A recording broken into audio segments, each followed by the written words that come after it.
হিব্রুদের কাছে ধর্মপত্র 10 অধ্যায় 11 থেকে 18 পদ।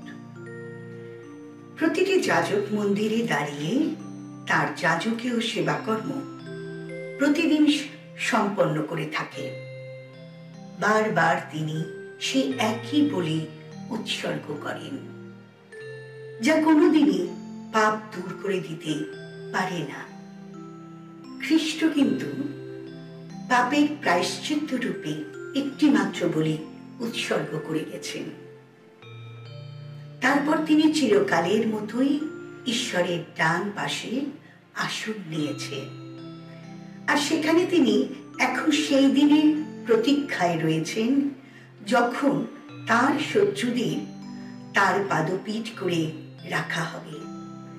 যাদের পবিত্র করে তোলা হয়, তিনি চিরকালের মতো তাদের অন্তরে পূর্ণতা এনে দিয়েছেন তার সেই একমাত্র বলিদানের গুণে।